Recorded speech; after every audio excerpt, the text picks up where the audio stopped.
I'd like to thanks to all the fans who buy our CD. Sometimes when we touch. Sometimes when we touch. Thank you. And in the audience at the press conference was, in fact, the man who helped Manny Pacquiao with his new single, Dan Hill. And Dan explained to us the genesis of how this all happened. It started because my wife bounded on my studio door screaming like a lunatic, and I was afraid someone was breaking into our house. And she grabs me and takes me upstairs, and Manny's singing on Jimmy Kimmel. And she was so excited she couldn't talk. And though I was very aware of Manny Pacquiao, and for some reason at that moment I was so worried that there was some kind of drama in my house that it took me a while to actually register, A, that it was Manny, and B, that he was singing my song, because the song has been cut by thousands of singers. And then it hit me who he was, and I was honestly struck by his sincerity. You know, the problem with Sometimes When We Touch is a hyper-emotional song, and people tend to oversing it. And when that happens, it becomes like a soap opera. And so what hit me about Manny's singing was there's a believability. In my opinion, singing is all about believability, you know, in honesty. He had a sort of a sincerity that I found to be tremendously moving.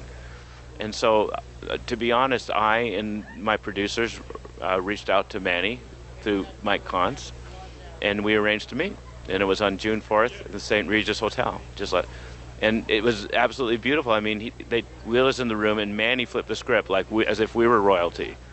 You know, he was like feeding us copious amounts of food and saying that he was nervous, and he was so modest, it was unbelievable. And we talked a lot about music and how music is such a big part of his life, and how he sings to his children every night. And I just said, let's make a record. And he said, when do we start? It was really that simple. And then we got together in the historic Capitol Studios in Hollywood before the Margarito fight. He came in straight from working out for 12 hours, still in his workout stuff. I felt bad for the guy, you know. I felt bad that I was working him. I was scared that I was taking him off his focus, honestly, you know. And the thing that really, we worked together on that song for probably about 8 hours, and he never blinked. He never complained.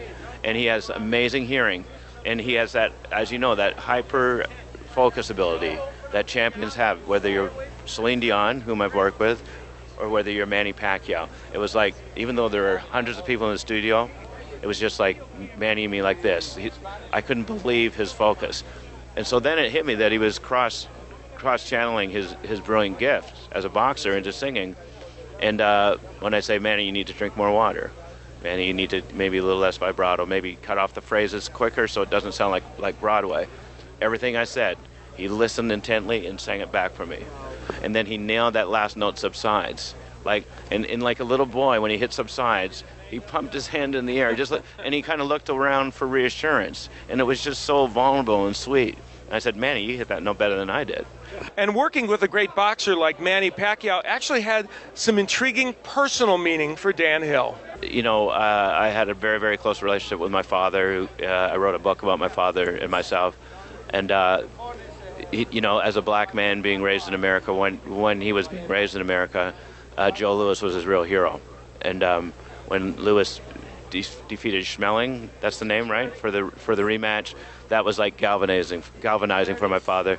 My father went on to interview Joe Louis in Toronto. The first Cassius Clay-Liston fight I listened to with my dad. You know, back then it was transistor radio time, and my dad was saying that Cassius Clay, respectfully, that was what it was called back then, was going to get killed.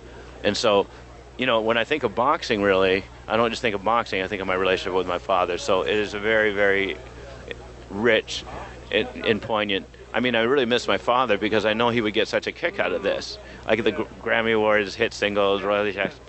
I don't think that really registered with my dad. You know, he was a scholar, you know, he had a PhD.